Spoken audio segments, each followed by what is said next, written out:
नाम जी सुंदर साथ जी जय श्री कीर्तन जी का 102 प्रकरण है। और क्या है इस प्रकरण में बुजुर्ग की झूठा सामान या बड़प्पन की तृष्णा से होने वाली हानियों के ऊपर प्रकाश डाला गया। इतनी सी भी तृष्णा विकार हमारे अंदर, ये सबसे बड़ा विकार है। जो हम सम्मान या प्रतिष्ठा के पीछे अगर भाग रहे हैं तो ये हमारे लिए समझो हमारा पतन का कारण है। तो वही इस सारे कीर्तन में यही बात समझाई गई है। बुचर की मारे रे साथ जी, बुचर की मारे, जिन बुचर की लई दिल पर, तिनको कोई ना उबारे, तिनको कोई ना उबारे। देखो महामती जी क्या कहते हैं कि हे सुंदर साथ जी, देखा जाए हमारी महामती जी को कितनी बड़ी मतलब उनको बुजुर्गी मिली है, पर फिर भी उन्होंने अपने ऊपर उस चीज़ को ग्रहण नहीं किया। सब राज जी को ही शोभा दी है कि राज जी ने ही किया है सब कुछ और वो ही कर रहे हैं। देखा जाए तो कुछ नहीं, जबकि राज जी ने उनको बहुत बड़ी शोभा दी है। क्या कहा है कि हे सुंदर साथ जी, झूठे सम्मान की इच्छा जब स्वयं को सबसे बड़ा समझने की प्रवृत्ति जो होती है, ये सबके भीतर होती है, बुजुर्गी कहलाती है। ये सबका पतन करने वाली है। इससे क्या होगा? सबका पतन होगा। जिसके हृदय में ये पनप जाती है उसका कोई भी इस तृष्णा या भवसागर से उद्धार नहीं कर सकता सुंदर साथ जी। इसलिए बड़ा बनने की कोशिश ना कोई करे, ना ये बुजुर्गी अंदर हमारे किसी के आए, और सिर्फ क्या है हमारे प्रीतम हमारे राज्य कहते ना, जो करने कराने वाले सब वो उनका हुक्म ही कर रहा है। ये हम कुछ है ही नहीं है, सच पूछो तो नथिंग, जीरो। कहते हैं कि जिनके हृदय में ये पनप जाती है उसका कोई भी इस तृष्णा या भवसागर से उद्धार नहीं कर सकता। सच्चिदानंद अक्षाती से बढ़कर ना तो कोई था, ना कोई है, ना कोई भविष्य में होगा ही। मनुष्य की ये बहुत बड़ी कमजोरी है कि वह अपनी विद्या, धन, रूप, कुल आदि के कारण श्रेष्ठता का अभिमान करता है या कराता भी है, और प्रशंसा की अपेक्षा रखता है। संसार में प्रतिष्ठा या बड़ा कहलाने की तृष्णा ही बुजुर्गी कहलाती है। क्या संसार में जो प्रतिष्ठा होती है, जब बड़ा नाम होता है कि ये महात्मा बड़े हैं, ये ऐसे हैं, बहुत ज्ञानवान हैं या कुछ है, पर नहीं। और हम देखा जाए क्या करते हैं, हम तो वाणी से पढ़ रहे हैं और पढ़ के वो भी उनके हुक्म ही करवा रहा है। कहते ना वाणी से पढ़ रहे हैं और समझने की कोशिश कर रहे हैं। हम सब सुंदर साथ एक जैसे ही हैं और हम सब सुंदर साथ सिर्फ इस वाणी से हम समझ रहे हैं। राज जी हमें समझा रहे हैं, हमें रास्ता दिखा रहे हैं, और हम कुछ नहीं कर रहे इसमें। अगर कुछ मेरे से गलती हो तो मैं आप सब सुंदर साथ से हाथ जोड़कर क्षमा मांग रही हूँ, क्योंकि मैं कुछ नहीं कर रही हूँ और ना मैं कुछ हूँ, और जो है हमारे प्राण प्रिय प्रीतम है। सच्चिदानंद अक्षराती से बढ़कर ना तो कोई था, ना कोई है, ना भविष्य में कोई होगा ही। मनुष्य की ये बहुत बड़ी कमजोरी है कि वे अपनी विद्या, धन, रूप, कुल आदि के कारण श्रेष्ठता का अभिमान करता है और प्रशंसा का अपेक्षा रखता है। संसार में प्रतिष्ठा जब बड़ा कहलाने की तृष्णा ही बुजुर्गी कहलाती है। इसका मोह संसार सागर से भटकाने वाला होता है। ये हमें भटका सकता है, भटका देगा। आगू कई मारे बुजुर्गिए, जिन दृढ़ कर ले विश्वास, सो देखे मैं अपनी नजरों, निकस चले निराश। मैंने अपनी आंखों से ये बात देखी है। ये कौन कह रहा है? महामती जी कह रहे हैं कि जिन्होंने बहुत दृढ़ विश्वास के साथ बुजुर्गी को अच्छा माना है और गले लगाया है, उनका पतन हो गया। उनको इस संसार से उस जन्म में निराश होकर ही जाना पड़ा है। कई मारे कई मारत हैं, ऐसी बुजुर्गी ये, ना देत दिखाई न माया में, बिना बुजुर्गी ये बुजुर्गी, ये मान प्रतिष्ठा जो है, जो इस प्रकार से विनाश की गर्त में ले जाने वाली है कि इसने पहले बहुतों को पतन कर के मुख में झोंक दिया है, पतन के मुख में झोंक दिया है, और वर्तमान में भी विनाश कर रही है। और इस मायावी जगत में ऐसा कोई भी नहीं दिखाई देता जिसे किसी न किसी रूप में बड़प्पन की इच्छा ना हो। आ जाता, सबके अंदर आ जाता है, ये नहीं कि नहीं आता, पर इसको राजी हम अपनी सोच से नहीं ख़त्म होगा तो राजी खुद करते हैं ख़त्म। ऐसी ऐसी जाल बिछ जाता है जिसमें ये पतन को ख़त्म करना ही पड़ता है, जब ख़त्म हो जाता है, जिसे किसी न किसी रूप में बड़प्पन की इच्छा ना हो। जे बुजुर्गी बीच दुनी में, सो सब कुफर हथियार, कुफरों में कुफर बुजुर्गी, काम क्रोध अहंकार, काम क्रोध अहंकार। देखो क्या कहा है कि इस मायावी जगत में बड़प्पन यानी बुजुर्गी को जितने भी भेद हैं वे सभी पाप के हथियार हैं। जितने भी भेद हैं बुजुर्गी के, बड़प्पन के, प्रशंसा करने के, वे सभी पाप के हथियार हैं, अर्थात पाप को बढ़ाने वाले हैं।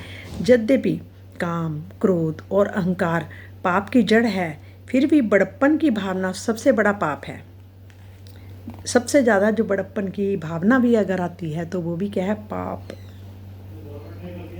बुजुर्गी बड़प्पन को सबसे बड़ा पाप इसलिए कहा गया है क्योंकि स्वयं को सबसे बड़ा समझने वाला व्यक्ति ना तो आत्मनिरीक्षण करना पसंद करता है और ना अपनी भूलों को सुधारता ही है। क्या कहा है, स्वयं को सबसे बड़ा समझने वाला जो व्यक्ति है, जो अपने आप को ज़्यादा समझता है कि मैं शायद ज्ञानवान हूँ, शायद मुझे पता है, इन लोगों को नहीं पता कुछ भी, या ऐसा सोचता है, तो आत्मनिरीक्षण करना पसंद करता है और ना अपनी भूलों को सुधारता ही है। वो आत्मनिरीक्षण भी नहीं करता। मतलब आत्मनिरीक्षण रोज़ रोज़ बैठ के करना बहुत ज़रूरी है, नहीं तो हम चितवनी में नहीं बैठ सकते, चितवनी हमारी नहीं लग सकती।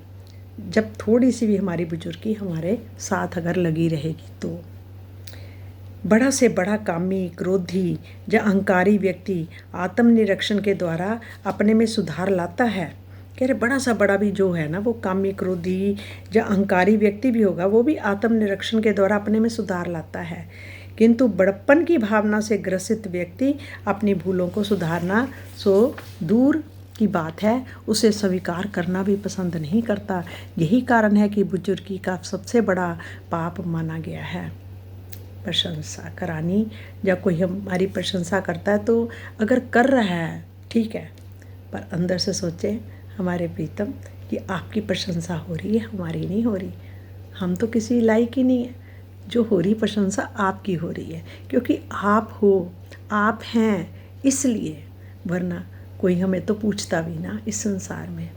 अगर आप हमारे दिल में आकर बैठे हैं और जो कर आ रहे हैं वो आप कर रहे हैं और प्रशंसा भी आपकी ही हो रही है, उनको आगे करना, अपने आप को जीरो करना, तभी काम बनेगा।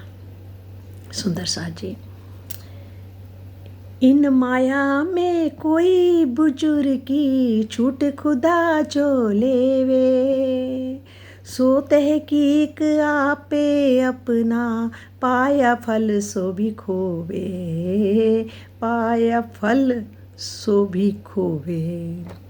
इस मायावी जगत में एक अक्षरातीत के अतिरिक्त अन्य कोई भी व्यक्ति जो बड़प्पन की तृष्णा रखता है,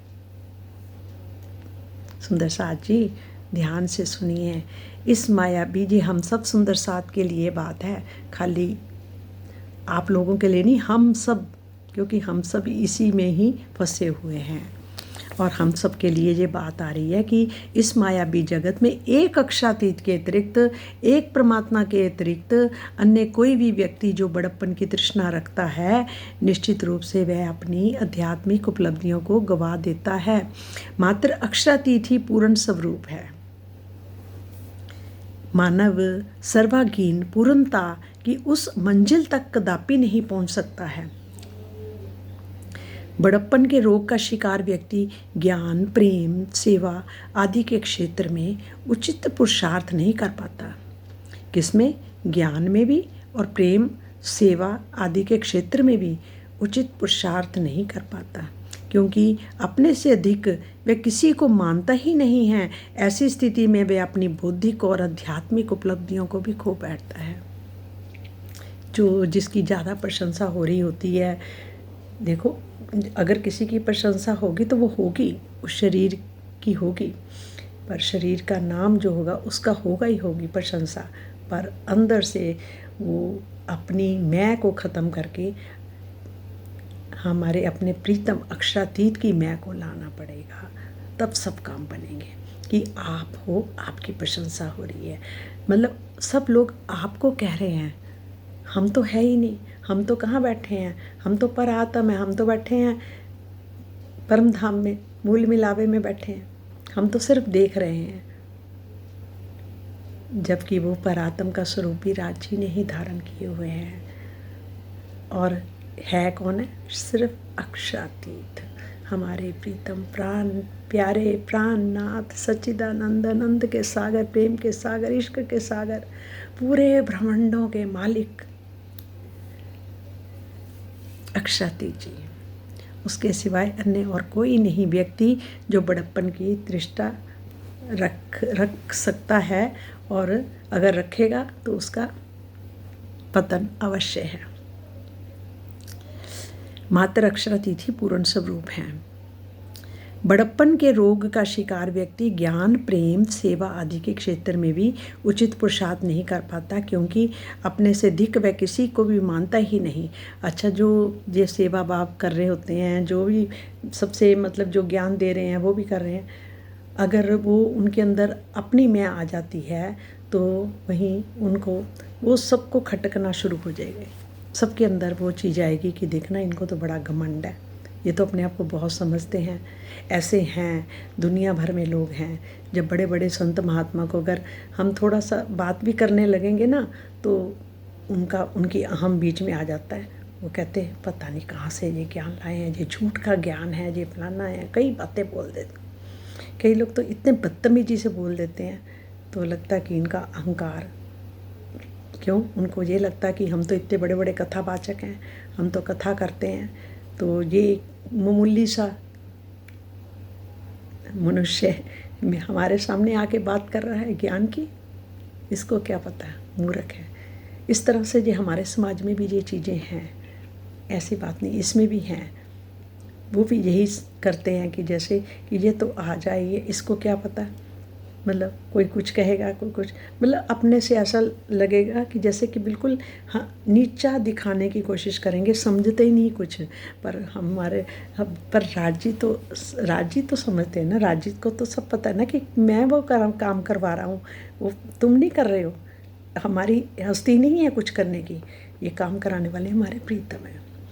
और साफ पता लगता है, कई बार तो घंटों बैठे रहो, कुछ नहीं पता लगता कि क्या करें क्या ना करें।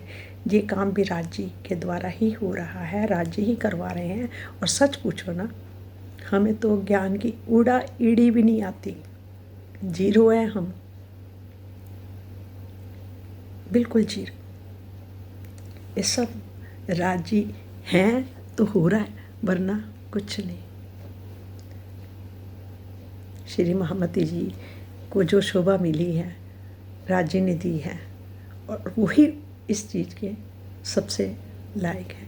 और वही महामती जी ही ये ज्ञान, देखो किनके द्वारा ये बानी हम पढ़ रहे हैं, हम तो सिर्फ पढ़ रहे हैं ना, समझाने वाले कौन है? हमारे प्रीतम। बुलवाने वाले कौन है? हमारे प्रीतम। सुनाने वाले कौन है? हमारे प्रीतम। सुनने वाले कौन है? हमारे। सब एक को एक बस, द्वितीय नास्ति, बस यही समझ लो। खोवे जोश बंदगी खोवे और साहिब की दोस्ती, देखो क्या बोला, खोवे जोश बंदगी खोवे और साहिब की दोस्ती। बिना इश्क जो बुचर की सो सब आग जानो ते थी। बिना इश्क जो बुचर की सो सब आग जानो तेती। बुजुर्गी का शिकार होने वाला व्यक्ति भक्ति का जोश और धनी का प्रेम, क्या बोला, जो बुजुर्गी का शिकार हो जाता है बंदा, वो क्या करता है, वो भक्ति का जोश और धनी का प्रेम दोस्ती खो बैठता है। उसके पास ना भक्ति रहती है, ना उसका जोश रहता है, ना धनी का प्रेम। धनी के प्रेम के बिना इस संसार की बुजुर्गी अग्नि की लपटों के समान कष्टकारी। धनी के प्रेम के बिना, उनका प्रेम होगा तभी सब काम होगा, वरना नहीं। धनी के प्रेम के बिना, धनी के प्रेम बिना इस संसार की बुजुर्गी अग्नि की लपटों के समान कष्टकारी है। भक्ति में समर्पण अनिवार्य है। भक्ति में क्या होता है, समर्पण।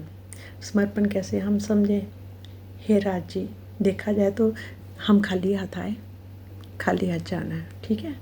और बीच में जो सुख दिए हैं हमारे राज्य के दिए हुए हैं, हमारे प्रीतम ने दिए हैं हमें सुख, ठीक है, वो हमारे अपने नहीं है, किराए का मकान है, कभी भी खाली करके छोड़ के जाना ही जाना है। और क्या है, इस चीज़ को समझते हैं पर फिर आ जाते हैं हम भी आ जाते हैं, सबका यही हाल है। ज़रा कोई कह देगा तो थोड़ा सा आ जाता है, पर नहीं, हमारे प्रीतम तो क्या कर रहा है, भक्ति में समर्पण अनिवार्य है। समर्पण के जैसे अब देखा जाए जो हमारे कर्म अपने हैं, तो हम क्या करें, हम अपने प्रीतम राज जी को साक्षी मानकर, हे राज जी मैं आपको साक्षी मानकर, मेरे पास तो मेरे अपने तो सिर्फ कर्म हैं जो मन से किए हैं, चाहे हमने शरीर से नहीं किए, मन से कितने कर्म दिन भर कर लेते हैं, है ना। तो जितने भी जन्मों जन्मांतरों के कर्म भी हैं वो सब हम आपके चरणों में रख रहे हैं, क्योंकि हमारे पास अपनी दौलत तो कालिक कर्म है जो हम आपके चरणों में रख रहे हैं, क्योंकि उसी को ही भोगना पड़ता है, इस शरीर को, क्योंकि शरीर से कर्म किए हैं और शरीर को ही भोगने पड़ेंगे। इसलिए रोज़ हम इस चीज़ के लिए माफ़ी मांगते जाएं, और जिनको हमने कभी भी गलत कहा है तो हम उनसे भी माफ़ी मांगें और हमें माफ़ कर दो, जो और दूसरी जिन्होंने हमें कहा है उनको भी माफ़ कर दें, तभी धीरे धीरे मन निर्मल होगा। और जब मन निर्मल होता है तभी होता है जब हमारा जुगल स्वरूप अंदर विराजमान है और हमेशा ही वो ही बैठे हैं, हम नहीं हैं, तो तभी ये मन समझो निर्मल होगा। नहीं तो मन तो बार बार बहुत, कभी तो ये मन ईश्वर बन के बैठ जाता है, इतना मन है हमारा कि कभी कुछ बन बैठता, कभी कुछ बन बैठता है। और अभी हम निर्मल होंगे, दूसरे मिनट में फिर मन अपना काम कर देता है, पता ही नहीं लगता कब वो अपना काम कर गया।